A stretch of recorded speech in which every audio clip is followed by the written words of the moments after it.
We don't have 15,000 hours to spend learning French. And so, to succeed at this, we need something that works better than what children use.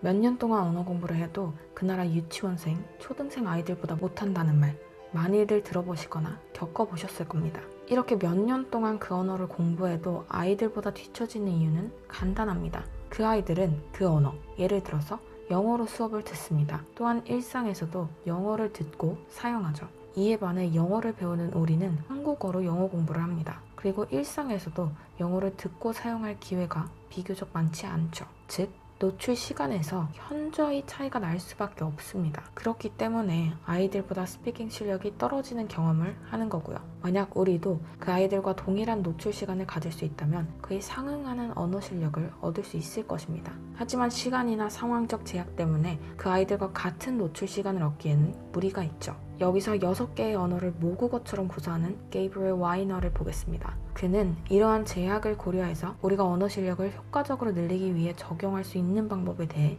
얘기합니다. 현재는 6개 국어를 유창히 구사하는 게이브리엘도 항상 효과적으로 언어 습득을 했던 것은 아니었는데요. 그가 현재 사용하는 방법을 쓰게 된 큰 계기가 있었습니다. 그것은 바로 언어에 재미를 붙이게 해준 학교에서 비롯되었는데요. 그는 불어를 배우기 위해 다시 그 학교로 돌아가고 싶었고 그렇게 온라인으로 치른 반편성 시험에서 부정행위를 하게 됩니다. 조금 더 빠르게 배우고 싶었기에 가장 기초반보다 반 단계 높은 반에 들어가기 위함이었죠. 하지만 그 결과 그는 중급반에 편성이 되었고 수업에 앞서 원어민과 15분간 대화를 나누게 될 것이라는 연락을 받았다고 합니다. 그에게 주어진 시간은 단 3개월이었죠. 당연히 그 정도의 불어 실력이 없었던 그는 패닉 상태에 빠졌고 빠르게 효과적인 언어 습득법을 연구하게 됩니다.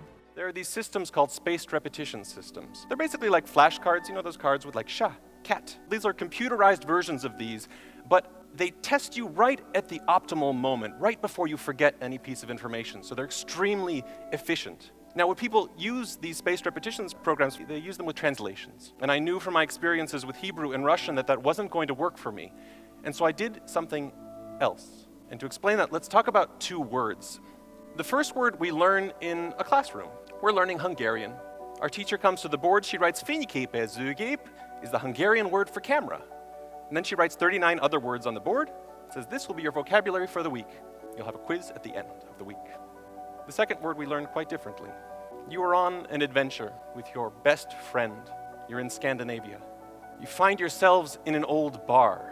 And the barkeep, he's smiling at you in a very disturbing manner as he puts out 3 shot glasses and pulls out a bottle. And on the bottle you see written M-O-K-T-O-R as the barkeep says, Moktor, and starts pouring something into these shot glasses. And it's a sort of green liquid, but not a nice emerald green liquid. It's a kind of brownish, yellowish, viscous green liquid.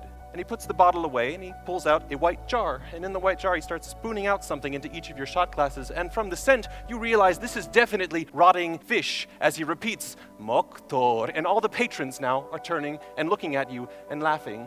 The barkeep now pulls out a match, he lights it, he lights the 3 shot glasses on fire, and he repeats, Moktor, as all of the patrons now start chanting, Moktor, Moktor, your stupid friend. He picks up his shot glass, and he shouts, Moktor, and he blows it out, and he drinks it. And the barkeep, he blows his out, and he shouts, Moktor, and he drinks it. And now everyone is staring at you, chanting, Moktor, Moktor. And you pick up your glass, and you blow it out, and you scream, Moktor, and you drink it. And it's the worst thing you've ever had in your life. And you will remember the word Moktor forever, where you have already forgotten the Hungarian word for camera. Why? When you saw the bottle and it said M-O-K-T-O-R and the barkeep said Moktor, that sound and that spelling, they interconnected. They formed a memory. Those connections connected to other sounds, the sound of Moktor getting poured into those shot glasses, the sound of everyone chanting in the room. All of those sounds and that spelling, they interconnected, and they also connected to images. They connected to images of this green bottle, they connected to the shot glasses, they connected to this decaying fish, they connected to the face of that barkeep. That is a part of that word now.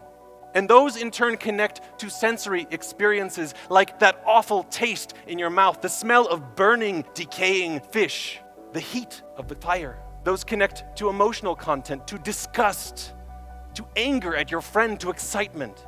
They connect to your journey. All of these things are now a part of this word And they make it so that that word is going to stick with you. Where the Hungarian word for camera, you don't even remember what it sounds like. This non-memory isn't associated with iPhone cameras and SLR cameras and the sound of a shutter and the feelings you get when you look at photos from your past. Those associations exist. They're connected to another word, to the word camera.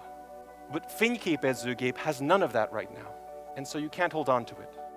플래시카드 단어 암기법, 다들 한 번쯤은 해보셨을 거라고 생각되는데요. 게이브리엘은 이 암기법을 활용하되 일반적인 방법이 아닌 이 연상공부법을 활용해서 하라고 합니다. 단순히 적혀진 단어의 뜻을 보고 암기하는 것이 아닌 뜻을 이미지화하는 것인데요. 그가 든 예시 먹토르, 그게 어떻게 기억 회로에 저장이 되었는가를 생각하시면 쉽습니다. 예를 한 가지 더 들어보겠습니다. 플래시카드에 적힌 단어가 cook, 요리하다라고 해보겠습니다.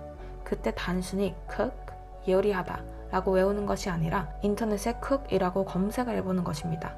그때 나오는 이미지를 보며 그 상황과 그것을 보며 떠오르는 관련 생각들을 연상 이미지로 흡수하는 것이죠. 이 방식을 반복하며 단어, 표현을 익히게 되는 것이고요. 한 단어, 표현을 배울 때 그것을 우리의 다른 체계들, 감각 등과 연결시켜야 합니다. 그래야 그 표현과 연상되는 것들을 떠올리며 장기 기억으로 남길 수 있기 때문이죠. 그는 배우고 싶은 언어가 있다면 자주 들어서 우리의 귀가 그 발음과 소리에 익숙해지도록 하는 것 또한 중요하다고 합니다. 7개국어 눈동자인 시드 에프로비치도 비슷한 내용을 언급했었는데요. 그는 우리가 한 언어를 습득할 때 해당 언어의 데이터베이스가 형성된다고 말했죠. 기존 데이터베이스에 없는 소리를 듣고 익숙해지는 것이 언어 습득의 기본 스텝이라고요. 그 언어의 소리에 단련을 시킨다면 억양이나 화자의 감정을 인지하는 훈련도 같이 할 수 있고, 이렇게 그 발음에 익숙해진다면 철자를 보고 당황할 수는 있을지라도 그 발음은 이미 데이터베이스에 있기 때문에 그 단어, 표현을 습득하는 속도에서 차이가 나겠죠. 게이브리엘은 이러한 방식으로 5가지 언어를 더 배웠고,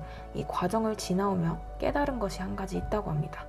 If you want to learn a language efficiently, then you need to give that language life. Every word needs to connect to sounds and images and scents and tastes and emotions. Every bit of grammar can't be some kind of abstract grammatical code. It needs to be something that can help you tell your story. And if you do this, you will find that the words begin to stick in your mind. And the grammar, it begins to stick too. And you start to realize that you don't need some kind of language gene. This is something that everyone has both the time and the ability to do.